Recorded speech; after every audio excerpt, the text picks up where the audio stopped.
ఉన్నతమైనటువంటి స్థానంలో ఉంటూ సుదీర్ఘ అనుభవము అని చెప్తున్నటువంటి గౌరవ ముఖ్యమంత్రి చంద్రబాబు నాయుడు గారు తన సుదీర్ఘ అనుభవాన్ని రాష్ట్ర శ్రేయస్సు కోసం కానీ భవిష్యత్ తరాల యొక్క మంచికి కూడా ఏ రోజు ఆలోచన చేయడు. తన అజెండా ఒకటే పెట్టుకుంటాడు. ఊరూరున తిరుగుతూ ఉంటాడు. ఊరూరికి వెళ్ళి దుష్ప్రచారాలు చేయడమే తన అజెండాగా పెట్టుకుంటాడు. ఆయన మాట్లాడే అంశానికి దేనికి ఆధారాలు ఉండవు. తప్పుడు ప్రచారాలకే ప్రాధాన్యతనిస్తూ పదే పదే అదే అంశాల్ని చెప్పుతూ ఇన్నిసార్లు చెప్తున్నాను మీరు వినండి అని నమ్మించే విధంగా తను వ్యవహరిస్తుంటాడు. తన ముఖ్యమంత్రి అయినప్పటి నుంచి అదే పందాను అవలంబిస్తున్నాడు. కానీ ఆయనలో ఏ మార్పు రాలేదు.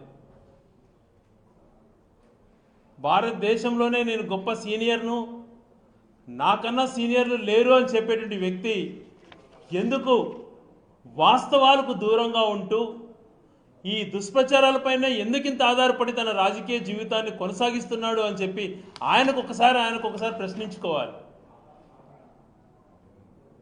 తన అంతరాత్మను ఒకసారి ఆయన ప్రశ్నించుకుంటే తెలుస్తుంది తను చేస్తున్నటువంటి వ్యవహారాలు కానీ తను చేస్తున్నటువంటి దుష్ప్రచారాలు కానీ. ఒక లడ్డు అంశమే కాకుండా, వివేకానంద రెడ్డి గారి మరణ విషయంలోనే కాకుండా, గత ప్రభుత్వం అమలు చేసినటువంటి సంక్షేమ విషయంలోనే కాకుండా, అప్పుల విషయాలలోనే కాకుండా, వ్యవసాయ విషయంలో కానీ, ఇరిగేషన్ ప్రాజెక్టుల విషయాలలో కానీ ఏ విషయాలలో కూడా వాస్తవాలు అన్నది తను ఏ రోజు మాట్లాడాడు. ప్రతి పని అవాస్తవాలకు ప్రాధాన్యతనిస్తాడు. ఆ అవాస్తవాలకు ప్రాధాన్యతనిస్తూ ఇతరులపైన ఏ రకంగా క్యారెక్టర్ అసాసినేట్ చేయాలనే దానికే తన తొలి ప్రాధాన్యత. దాన్నే ఓటు రూపంలో మలుచుకోవాలని చూస్తూ ఉంటాడు. నిజంగా ఇది చాలా దురదృష్టకరం ఇటువంటి నాయకుడు ఉండడం. ఈ రాష్ట్రానికి నిజంగా చాలా దురదృష్టకరమైనటువంటి సంఘటన. ఇన్నిసార్లు అవకాశాన్ని పొంది ప్రజలకు మేలు చేయాలి, పలానా అంశంలో నా పేరు గుర్తుపెట్టుకోవాలి, ఈ అంశం నా ఆలోచన ప్రకారం జరిగింది అనేటువంటిది ఏ ఒక్కటి చెప్పుకోలేనటువంటి పరిస్థితిలో ఉన్నాడు అని అంటే అతని రాజకీయ చరిత్ర ఏ పార్టీదో ఒక్కసారి ప్రజలందరినీ కూడా ఆలోచన చేయమంటున్నా. ఒక బాధ్యతమైనటువంటి స్థానంలో ఉంటూ ఆధారాలన్నీ తీసుకోకుండా, వాస్తవాలన్నీ తెలుసుకోకుండా గత సంవత్సరం తిరుపతి లడ్డు విషయంలో మాట్లాడాడు. ముఖ్యమంత్రి స్థాయిలో ఉంటూ అందులో జంతు కొవ్వు కలిసింది, పంది కొవ్వు కలిసింది, అనిమల్ ఫ్యాట్ ఉంది అని చెప్పి పదే పదే మాట్లాడాడు. ఈయన మాట్లాడే తరుణంలో గత వైసీపీ ప్రభుత్వాన్ని ఏ రకంగా తగ్గించాలి, మత విశ్వాసాల మధ్యన ఏ రకంగా గొడవలు సృష్టించాలి, ఏ రకంగా మిగిలినటువంటి కమ్యూనిటీస్ని వైఎస్ఆర్సీపీకి దూరం చేయాలి అనేటువంటి ఒక సుదీర్ఘమైనటువంటి ఒక ప్లాన్ ప్రకారం మొదలుపెట్టి పదే పదే మాట్లాడాడు. ఈ అంశం పైన నిష్పాక్షపాతంగా ఉండాలి, వాస్తవాలు ప్రజలకు తెలియాలి, ఇది చిన్న విషయం కాదు, దేవుడికి సంబంధించిన అంశము, ప్రజలకు సెంటిమెంట్కి సంబంధించిన అంశము, భగవంతుడికి సంబంధించినటువంటి అంశము అని చెప్పి ఆ రోజున వైఎస్ఆర్ కాంగ్రెస్ పార్టీ సుప్రీంకోర్టుకు అప్రోచ్ అయ్యి సుప్రీంకోర్టు నియమించినటువంటి కమిటీ ద్వారా వెరిఫై చేసి అందులో ఎటువంటి జంతు కొవ్వు లేదు అని నిర్ధారించిన తర్వాత కూడా దాంట్లో బాత్రూమ్ కెమికల్స్ కలిసాయి, ఇంకోటి కలిసాయని మాట్లాడుతూ ఇంకా అదే మాట్లాడుతూ ఉన్నాడు అని అంటే అతనికి ఏ పార్టీ విశ్వాసం ఉంది దేవుడి పైన కానీ మతం పైన కానీ అని చెప్పి నేను ప్రశ్నిస్తున్నాను.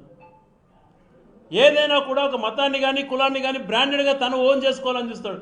ఎందుకన్నట్టు నీ ఆలోచన ఒక రాజకీయ నాయకుడికి కులాలకు అతీతంగా ఉండాలి, మతాలకు అతీతంగా ఉండాలి అనేటువంటి ఆలోచన కూడా నీకు లేకుండా పోయింది.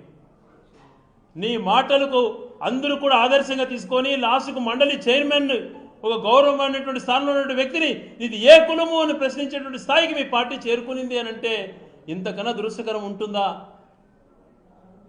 నీకే నా విశ్వాసాలు ఉండేది ఉన్నాయి అని చెప్పి నువ్వు ప్రజలకు చెప్పడానికి ప్రయత్నం చేస్తావు. డ్రామా. విశ్వాసాలు ఉన్నవాడు ఎవరు అలా ప్రవర్తించడు. మాకుండవా దేవుడి పైన భక్తి, మాకుండదా హిందుత్వం పైన ప్రేమ, మాకుండవా మిగతాటివన్నీ కూడా ఎవరు ఆలోచనలు వాళ్ళకు ఉంటాయి. ఎవరు విశ్వాసాలను గౌరవించుకోవాలి. అంతేకాని రోడ్డును ఎక్కి గొడవలు సృష్టించడం కాదు మనిషి యొక్క నైజం. ఈ పద్ధతి నన్ను అవలంబించడం వల్లే ఈరోజు ప్రపంచవ్యాప్తంగా కూడా ప్రతి ఒక్కరూ చంద్రబాబు గారిని ఈయన సీనియారిటీ ఏంటి, ఇతను చేస్తున్న వ్యవహారం ఏంటి, ఎందుకు ఇతను మత విశ్వాసాలను దెబ్బతీస్తున్నాడు, రాజకీయ ఉనికి కోసం తన రాజకీయ లబ్ధి కోసం ఎందుకు ఇలా వివరిస్తున్నాడు అని చెప్పి ప్రతి ఒక్కరు మాట్లాడుకుంటున్నారు. ఆ దేవదేవుడి పైన ఉన్నటువంటి నమ్మకంతో రెండు కొండలు ఉన్నటువంటి ప్రాంతాన్ని కాదు అని చెప్పి ఢిల్లీకి రాసి ఢిల్లీలో ఫారెస్ట్ క్లియరెన్సెస్ అన్నీ తీసుకొని దాన్ని 7 కొండలుగా ఉండాలని చెప్పి నిర్ధారించింది డాక్టర్ వైఎస్ రాజశేఖర రెడ్డి గారు. ఆ రాజశేఖర రెడ్డి గారు ఇచ్చినటువంటి జీవోను కూడా మనం బయట పెట్టాం. అదే రకంగా 19 దేవాలయాలు ఏవైతే ఆ రోజు ఉమ్మడి రాష్ట్రంలో ఉన్నాయో ఈ 19 దేవాలయాలకు సంబంధించి ఎక్కడ అన్యమత ప్రచారాలు జరగకూడదు, ఆ యొక్క దేవాలయ యొక్క పవిత్రత కాపాడాలని జీవో కూడా ఇస్తే ఇదే ఈ పెద్దపల్లి చంద్రబాబు నాయుడు గారు ఆ ఎన్నికల్లో 2009లో గెలుపు కోసం రాజశేఖర రెడ్డి గారు ఇచ్చినటువంటి జీవోలు 7 కొండలను రద్దు చేస్తా, అన్యమత ప్రచారం ఏదైతే గుళ్ళకి ఇచ్చాడో అది రద్దు చేస్తా అని మాట్లాడే పెద్ద మనిషి మళ్ళీ ఈరోజు ఇంకో రకంగా మాట్లాడి అవతలపైన బురదలేటువంటి అవతల వ్యక్తులపైన బురదలేటువంటి కార్యక్రమాలు చేస్తున్నాడు. ఎంతకాలం ఇలాగా?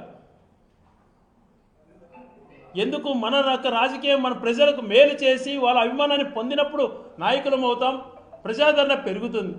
అలా కాకుండా ఇంకొక ట్రాక్లో తీసుకొని ఇంకొక లైన్ తీసుకొని ఇంకొక రకంగా రాజకీయంగా ఎదగాలన్నటువంటి నీ ప్రయత్నం నిజంగా దుర్మార్గం. అలాగే గౌరవనీయులైనటువంటి వివేకానంద రెడ్డి గారి విషయం పైన పదే పదే మీటింగ్ల లేకొచ్చి ఈ ప్రాంతాలలో ఆయన బాబాయిని చంపాడు అని మాట్లాడుతున్నాడు. నీకు సిగ్గుందా చంద్రబాబు నాయుడు గారు? ఆ కుటుంబంలో చిచ్చు పెట్టడమే కాకుండా నీ రాజకీయ లబ్ధి కోసం స్వయాన నేనే వివేకానంద రెడ్డిని చంపాను, ఈ రకంగా గొడ్డలితో నరికాను అని చెప్పినటువంటి వ్యక్తులను రాజకీయ లబ్ధి కోసం అప్రూవర్లుగా మార్చి వాళ్ళను దాదాగిరి చేసుకోమని చెప్పి బయటకు వదిలి చేయనటువంటి వాళ్ళను, ముసలి వాళ్ళను, పేదవాళ్ళను, దాని సంబంధం లేని వ్యక్తులను జైల్లో పెట్టి హింసించావు. ఇంకా నీ పగ చల్లారలేదా? ఇదే నువ్వు చేయాల్సినటువంటి పని. గత 5 సంవత్సరాలు జగన్మోహన్ రెడ్డి గారు చేయలేదు అని మాట్లాడేవే, ఇప్పుడు 2 సంవత్సరాలు అయిపోయింది. నీ చేతిలో అధికారం ఉంది, నీ యొక్క మద్దతుతో కేంద్ర ప్రభుత్వం నడుస్తోంది. దమ్ముంటే నువ్వు ఈరోజు వాస్తవాలు ఏమున్నాయో బయటపెట్టు. సుప్రీంకోర్టు కూడా చెప్పింది, లేకుండా చేసావే, మళ్ళీ నువ్వు ఉద్ధరిస్తానని మాట్లాడతావా? ఇక్కడికి రావాల్సినటువంటి లా యూనివర్సిటీ మొత్తం టేకప్ అయ్యే టైంలో క్లాసెస్ మొదలైనటువంటి సమయాలలో దాన్ని తీసుకెళ్ళిపోతుంది. ఇన్ని రకాలుగా మోసం చేసి ఇన్ని రకాలుగా మా కడుపు కొడుతూ కేవలం దుష్ప్రచారాలను నీ అజెండాగా పోతూ పదే పదే తప్పుడు మాటలు మాట్లాడుతున్నట్టు నీకు ఖచ్చితంగా ప్రజలతో పాటు దేవుడు కూడా నీకు మొటిక్కాలేస్తాడు. నువ్వు చేస్తున్నట్టు పనులు ఏంటి? ఇవన్నీ దైవాగ్రహం కాదా?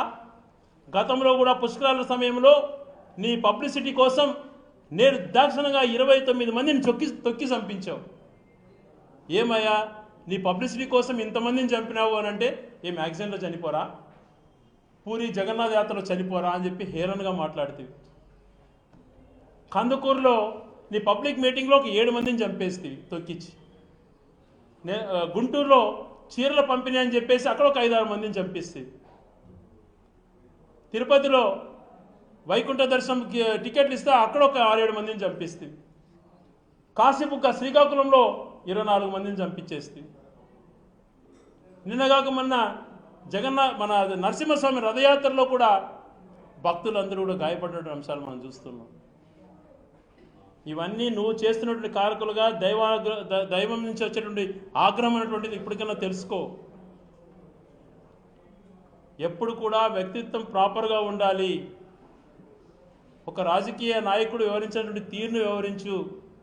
ఇంత సీనియర్ అయినా ఇప్పుడన్నా కూడా నువ్వు ఆలోచన చేసుకో. ప్రజల నుంచి మ్యాండేట్ పొందిన తర్వాత అయినా ఎంతకాలం బతుకుతారో, ఒక 5 ఏళ్ళో 10 ఏళ్ళలో ఉంటాం. ఇప్పటికైనా కూడా దాన్ని అనుసరించుకొని ప్రజల్లో చిరస్థాయిగా నిలబడడానికి నీకంటూ కార్యక్రమాలు చేయి.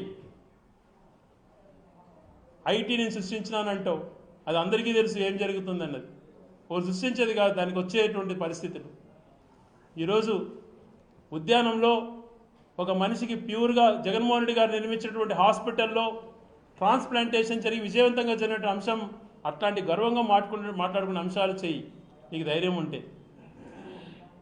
ఆ ఉద్యానంలో అప్పుడు ఏం చేయలేదంటే ఈయన చేశాడండి 2 సంవత్సరాలు.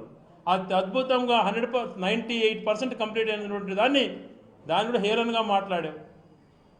గతంలో మనం మాట్లాడేటువంటి వాళ్ళం. మీరంతా కూడా ఇక్కడ ఎన్నో కాలంలో సీనియర్ జర్నలిస్టులు ఉండేవాళ్ళు. ఏ సినిమాలు చూసినా ఆ రోజు పాలమూరు కరువు, ఉత్తరాంధ్ర కిడ్నీ రోగుల గురించి మాట్లాడేవాళ్ళు. అటువంటిది రాజశేఖర రెడ్డి గారు పాలమూరు కరువును పాల్గొలితే ఉత్తరాంధ్రలో పర్మనెంట్ సొల్యూషన్గా ఉద్యానం హాస్పిటలే కాకుండా అక్కడ సర్ఫేస్ వాటర్ ఇచ్చేటువంటి ప్రయత్నం చేసి సక్సెస్ అయినటువంటి వ్యక్తి జగన్మోహన్ రెడ్డి గారు. ఈరోజు చూస్తే పాలల్లో కల్తీ, నెయ్యిలో కల్తీ, అన్నింటిలో కల్తీ. ఒక కాకినాడలోనే దాదాపు ఈ తూర్పుగోదావరి జిల్లాలోనే, ఉమ్మడి తూర్పుగోదావరి జిల్లాలో ఇప్పటికి 20 మంది పైగా మరణించినట్టుగా వార్తలు వస్తాయి. ఇవన్నీ నువ్వు చేసేటువంటి హత్యలు కాదా? నెయ్యి విషయంలో నిర్దాక్షిణంగా మోసం చేస్తే 322 రూపాయలు ఉన్నటువంటి నెయ్యిన 700 రూపాయలకి వెలిసి ఇందాపూర్ ద్వారా తిరుమలకు దేవుడికి సప్లై చేసే నెయ్యి విషయంలో కూడా దారుణంగా 1000 కోట్లు దోచుకున్నాం. స్వయాన్ని నిన్న క్యాబినెట్ మీటింగ్లో 200 కోట్లు పెడుతున్నాను హెరిటేజ్ ఇన్వెస్ట్మెంట్ అని చెప్పి 100 కోట్లు ఇన్సెంటివ్స్కు నీ కంపెనీకి నువ్వే క్యాబినెట్లో ప్రకటించుకున్నావు. ఇవన్నీ నీకు సిగ్గనిపించట్లేదా? ఇన్ని రకాలుగా మోసం చేస్తూ, ఇన్ని రకాలుగా ప్రజలతో జీవితాలతో ఆడుకుంటూ ఇంకా ఏం చేయాలని నువ్వు భావిస్తున్నావో ఒక్కసారి ఆలోచన చేసుకోమని, భవిష్యత్తులో నీ వ్యవహార శైలి కొంచెమన్నా మారాలి అని చెప్పి కోరుకుంటూ, ఇప్పటికైనా దేవుడిపైన మిగతా వంటి అంశాలపైన మాట్లాడకుండా నువ్వు చేస్తున్నటువంటి దుష్ప్రచారాలను మానుకొని వాస్తవాలు చెప్పే ప్రయత్నానికి రావాలని చెప్పి గట్టిగా డిమాండ్ చేస్తున్నాను.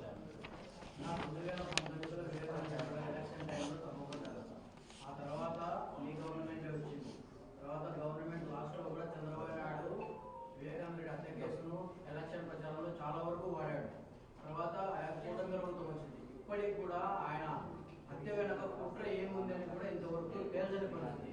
ఆ గవర్నమెంట్ కావచ్చు, ఈ గవర్నమెంట్ కావచ్చు, మొత్తానికి కేసు ఛేదిస్తారంటారన్న. ఒక్కటండి, మనకు ఈ కేసును అన్ని రకాల ట్రాన్స్పరెంట్గా జరగాలన్న ఉద్దేశంతోనే అన్ని రకాల జరిగాయి.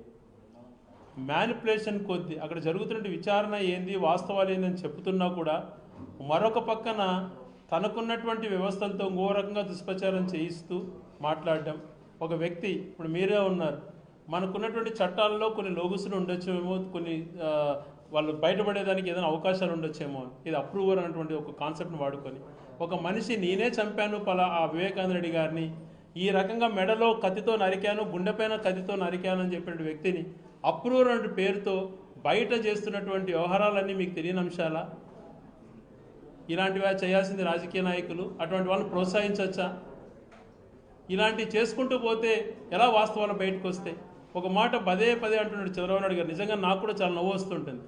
జగన్మోహన్ రెడ్డి గారు చేసి తప్పించుకోవడానికి చేస్తున్న ప్రయత్నాలన్నీ కూడా కేసుని ఒక కేస్ స్టడీ లాగా చేయాలని అంటాడు.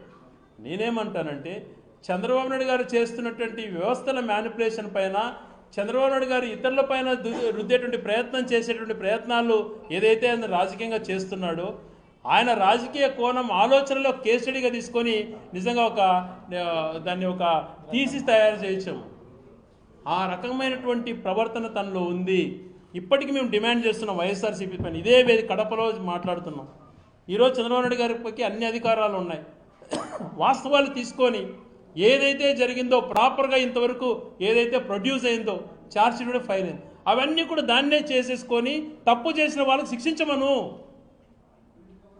ఆ తప్పు చేసిన వాళ్ళలో నేనున్నా, ఇంకొకరున్నా, ఎవరున్నా వదలొద్దండి. ఎవరున్నా కూడా మీ చేతిలో ఉంది, దాన్ని ఎందుకు చేయలేకపోతున్నారు? అదే మేము పదే అడుగుతున్నాం. నువ్వు చేస్తే సంతోషిస్తామని కూడా చెప్తాం.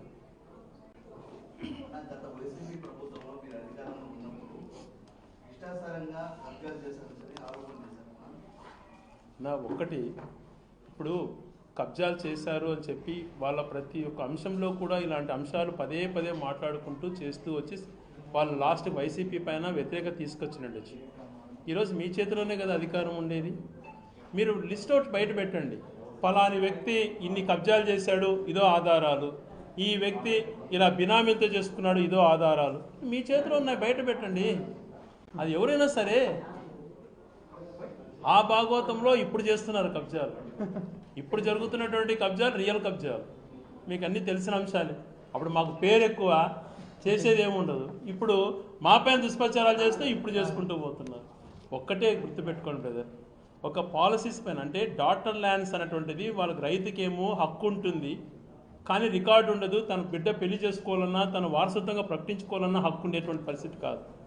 దీన్ని ఇతర రాష్ట్రాలలో స్టడీ చేసి దానికి ఒక చట్టం పరంగా దాన్ని చేపట్టి అన్ని రకాల చట్టాలు సవరించి దాన్ని సద్వినియోగం చేసుకోమని చెప్పి జగన్మోహన్ రెడ్డి గారు ఆదేశించారు. దాంట్లో ఒక 5% యదవనాయాలు తప్పులు చేసింటారు, అటువంటి వాళ్ళను నడి రోడ్లో శిక్షించండి. రెండో అంశం ఫ్రీ హోల్డ్ అనేటువంటిది, దళితులైనా ఇంకొకరైనా ఎప్పుడో అలాట్ అయినటువంటిది, వాళ్ళ అక్కడ ఏ పంట పండించుకోలేని పరిస్థితి, కనీసం రైతు భరోసా కూడా పడలేని పరిస్థితి, నాకు ఇంత ఆస్తి ఉంది అని చెప్పుకోలేని పరిస్థితి, ఆ పరిస్థితి నుంచి అతనికి ఫ్రీ హోల్డ్ అన్నట్టు తనకి అన్ని రైట్స్ కల్పిస్తే తన హక్కుగా భావిస్తాడు, నాకు ఇంత ప్రాపర్టీ వచ్చిందని భావిస్తాడు, నాకు ఇంత నా వెనక ఉంది అన్నటువంటి ధైర్యం తనకు ఉంటుంది అని చెప్పి అటువంటి మంచి చేస్తే, ఎవడో 100లో 1 2 పనికిమాల నాయకులు చేస్తే దాన్ని అందరికీ అంతగట్టి ఇప్పుడు 2 సంవత్సరాలు అయింది. ఆ ప్రాబ్లం సాల్వ్ చేయకుండా పూర్తిగా ఇంకా అలాగే కన్ఫ్యూజ్ చేస్తూ వైసీపీ పైన ఆరోపణలు చేస్తున్నాం. ల్యాండ్ ట్యాట్లింగ్ యాక్ట్గా ఎస్ మేము అంటున్నాం. ఈరోజు జగన్మోహన్ రెడ్డి గారు చేసినటువంటి పాస్ పుస్తకం రీసర్వేని సేమ్ అదే ఇస్తున్నావు. ఏం మారుస్తున్నావు? ఒక పైన ఫోటో ఒకటి తీసేసి చేస్తున్నావు, అంతకుమించి ఏమన్నా చేస్తున్నావా? ల్యాండ్ టైటిలింగ్ యాక్ట్ తప్పు, నేను రద్దు చేస్తానని మాట్లాడేవే, మరి అదే ఎందుకు ఇంప్లిమెంట్ చేస్తున్నావు? అన్నీ కూడా రాజకీయ కోణంలో ఈరోజు మాట్లాడుకుంటూ పోతే మనం సాయంత్రం వరకు కూడా చెప్పచ్చు బ్రదర్. వాళ్ళు చేసినటువంటి ప్రాపగండాలు ఎలాంటివి, ఎందుకు సక్సెస్ అయ్యారని. కేవలం వాళ్ళ అజెండా ఒకటే, దుష్ప్రచారము. కింది నుంచి పై వరకు వాళ్ళ నాయకుల వ్యవహార శైలి దుష్ప్రచారం చేసేవి ఒక అజెండాగా పెట్టుకుంటారు, దాంట్లోనే సక్సీడ్ అవుతుంటారు. అది అధికారంలో ఉన్న అలా చేస్తారు, అధికారంలో లేకపోయినా అలా చేసుకుంటూ పోతుంటారు. 100% మా ప్రయత్నం మేము చేస్తున్నాం లేదు. ప్రతి అంశం పైన మేము వివరణిస్తున్నాం.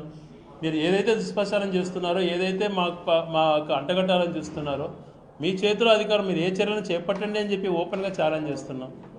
ఈరోజు అప్పులపైన పదే మేము మాట్లాడుతున్నాం. అయ్యా నువ్వు చేసి మేము 5 సంవత్సరాలు చేసిన అప్పులు నువ్వు 2 సంవత్సరాలనే చేసావయ్యా.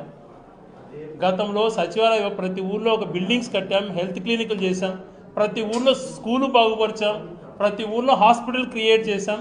గవర్నమెంట్ హాస్పిటల్ ఎక్కడ వేకెంట్ ఉంటే కూడా 24 అవర్స్లో డాక్టర్ అక్కడికి వచ్చారని చెప్పి ఆలోచనలతో పాలసీస్ తీసుకొచ్చాం. ఇన్ని మంచి పనులు చేసామయ్యా. 17 పోర్టులు, ప్రతి 50 కిలోమీటర్లకు ఒక పోర్టు ఉండాలని చెప్పి ఆలోచన చేసి పోర్టులు కట్టాం, 17 మెడికల్ కాలేజీలు కట్టాం. ఈ వాస్తవాలని చెప్తూనే ఉన్నాం మేము. ఆ మెడికల్ కాలేజ్ పులివెందులు ఏం కట్టలేదు అంటారు. పులివెందులు చూద్దామంటే రారు. ప్రతి ఊర్లో కూడా ఇదే వ్యవహారం జరుగుతుంది. మాకు ఖచ్చితంగా మైనర్ బాలికల పైన అత్యాచారాలు జరుగుతున్నాయి. వైసీపీ దాన్ని విమర్శించడంలో ఫైట్ చేయడంలో నిర్లక్ష్యం ఉంది. జిల్లాలోనే ఇటీవల కాలంలో మైనర్ బాలికల పైన అత్యాచారాలు ఆ తర్వాత ఒక మా ప్రభుత్వం సంబంధించిన బాలికను హత్య చేసి గండికోటలో చేశారు. ఆ కేసు ఇంతవరకు లేదు. అంతకుముందు మైలవరం మండలంలో ఒక మైనర్ బాలికను చంపి ఇది చేశారు. ఊరి సభ్యులోని ఏదో మైలవరం డ్యాంలో చేశారు, అమలు చేసేసారు. అంటే ఇది చట్టపరంగా ఏమాత్రం లేకుండా వైసీపీ విమర్శించారు. సోదరులు చాలా చక్కటి ప్రశ్న వేశారు. ఎందుకంటే ఆయన మనసులోనే బాధ కనపడింది నాకు, ఆయనకున్న జరుగుతున్న పరిణామాలపైన. ఈ అంశం పైన పదే మాట్లాడుతున్నారు కదా. మా నాయకుడు జగన్మోహన్ రెడ్డి దగ్గర నుంచి మేము కూడా పదే పోలీస్ కంప్లైంట్ ఇచ్చాం, దీనిపైన చర్యలు చేపట్టండి. ఒక పక్కన మేము డ్రగ్స్ లేకుండా చేస్తామని మాట్లాడుతూ డ్రగ్స్ని ఎంకరేజ్ చేస్తూ పసిపిల్లల యొక్క మానపానాలు పోతున్నాయి. బద్వేలు సంఘటన దగ్గర నుంచి, గండికోట సంఘటన దగ్గర నుంచి, నందికొట్కూరు సంఘటన, రాష్ట్రంలో ఈ రోజు ఆ రోజు అని కాకుండా మైనర్ బాలికల దగ్గర నుంచి పండు ముసలిని వరకు దారుణంగా చేస్తున్నారు, అత్యాచారాలు చేస్తున్నారు అంటే అంశాలు లా అండ్ ఆర్డర్ పూర్తిగా తుడిచిపెట్టుకుపోయింది అన్నట్టు మాట ప్రతి అంశంలో మాట్లాడుతున్నాం. హోమ్ మినిస్టర్ గారు మీరు చేయాల్సిన బాధ్యత చేయకుండా సర్కాస్టిక్గా ఇతరులపైన విరుచుకుపడుతున్నారు తప్పితే మీరు మీ వ్యవహార శైలి చేయలేదు. కేవలం ఇతరులపైన వైసీపీని విమర్శించడమే అజెండాగా పెట్టుకున్నారని పదే మాట్లాడను. మా కౌన్సిల్లో మా గౌరవ సభ్యులు కళ్యాణి గారు కానీ మిగతాటువంటి అంశాలు, మహిళలు ఎవరైతే కల్పన గారు, వీళ్ళంతా కూడా పదే ఈ అంశాలపైన పదే నినాదించి ప్రభుత్వం చర్యలు తీసుకోవాలని చెప్పి కూడా డిమాండ్ చేశారు. దీనిపైన వైఎస్ఆర్సీపీ కూడా ఒక ప్రణాళిక ప్రకారం ఎలాగా పోరాటం చేయాలో కూడా ఖచ్చితంగా ప్లాన్ చేస్తాం. చాలా బాగా ఇప్పుడు ఆ రోజు నిర్ణయించిన ప్రకారం ఆ రోజు అజెండాలో ఏదైతే అనుకున్నామో ఒక టాస్క్ ఫోర్స్ నియమించుకొని ఎలా ముందుకెళ్ళాలన్నది టాస్క్ ఫోర్స్ అంతా కూడా నిన్ననే ఫైనల్ అయిపోయింది. దానిపైన ఉధృతం చేస్తాం. జిల్లాకు 3 చెప్పిన జిల్లా అధ్యక్షులు కాకుండా 3 ఉంటారు కదా. అవంతా కూడా పార్టీ అంతా అక్కడ అందరూ కలిసి అందరూ జిల్లా అధ్యక్షులు కలిపి నిర్ణయం తీసుకున్నారు. ఆ టాస్క్ ఫోర్స్ కమిటీ కూడా త్వరలో బయటకు వస్తుంది.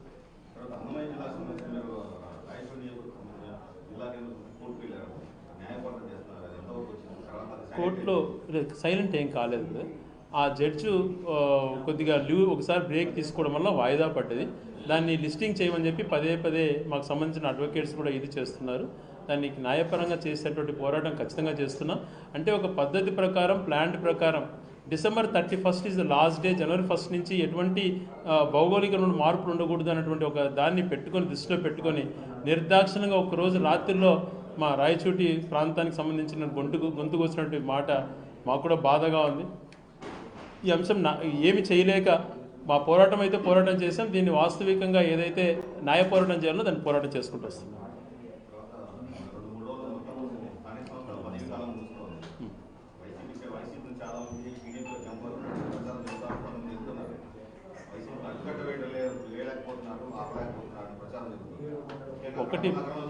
ఒకటి బ్రదర్, అడ్డుకట్ట వేయకుండా చేస్తున్నారు ప్రయత్నం అనేటువంటి అవాస్తవము. ఇప్పుడు ఒక్కటండి, వాళ్ళ సొంత అజెండా ప్రణాళిక రూపొందించుకున్నారు, పోవాలా అటువంటిది నిర్ణయం తీసుకున్నారు. ఇప్పుడు ఒకటి వైఎస్ఆర్సీపీ ఎప్పుడు జగన్మోహన్ రెడ్డి గారు ఒక మాట చెప్తుంటారు, మేము ప్రజలను నమ్ముకున్నాం, ఈ పార్టీ కోసం కమిటెడ్గా పనిచేసేటువంటి కార్యకర్తలు అనేక మంది ఉన్నారు. ఇటువంటి వాళ్ళు వాళ్ళ సొంత ఆలోచన ప్రకారం పోయేటువంటి సొంత అజెండా కోసం పోయేటువంటి వాళ్ళ గురించి మేము అనవసరంగా ఆలోచన చేయం. ఆ పోయిన వాళ్ళ కంటే కూడా ఇంకా మంచి వాళ్ళు ఈ పార్టీకి వస్తారు, ఇంకా మంచి నాయకులు తయారవుతారు. ఇప్పుడే మాకు కూడా మంచి ఛాన్స్ కదా ప్రభుత్వ పరంగా. ఎవరైతే సరైన కమిట్మెంట్ లేక పార్టీ పైన బాధ్యత లేకుండా పోయేటువంటి వాళ్ళ ప్రాంతాలలో పోయిన చోటనే అతి అద్భుతమైనటువంటి నాయకత్వం సృష్టించేదానికి, యువతను ముఖ్యంగా ప్రోత్సహించేదానికి మంచి ఐడియాస్తో ప్రభుత్వం పైన కానీ ఇప్పుడు నెక్స్ట్ భవిష్యత్తులో వాళ్ళ ప్రాంతాన్ని అభివృద్ధి చేసుకుంటే మంచి ఆలోచన వ్యక్తుల్ని రాజకీయంగా ప్రోత్సహించి వాళ్ళకు మేలు చేయాలనేటువంటి భావనతో ప్రభుత్వం ఇప్పుడు ఉన్నటువంటి జగన్మోహన్ రెడ్డి గారు ఆలోచన చేస్తున్నారు. బ్రహ్మాండంగా 18 లక్షల మందితో ఒక సూపర్ కమిటీ కూడా స్టార్ట్ అయింది. ఈ ఉగాది నుంచి దాని యొక్క ఫంక్షనింగ్ ఉంటుంది. రాబో రోజుల్లో మీరు చూస్తారు పార్టీ యొక్క వ్యూహాలు కానీ పార్టీకి సంబంధించిన కమిట్మెంట్తో పనిచేసేటువంటి వాళ్ళు. మాకు నాయకులు కొదవలేదు కదా, పోయిన వాళ్ళంతా కూడా మేము ఏమనుకుంటాం, ఇక్కడ మాకు బరువు పోవడమే మంచిది, కొత్త నాయకత్వం వస్తుంది అన్నటువంటి ఆలోచనతో నాయకులు ఉన్నారు. మేము అలాగే ఉన్నాం.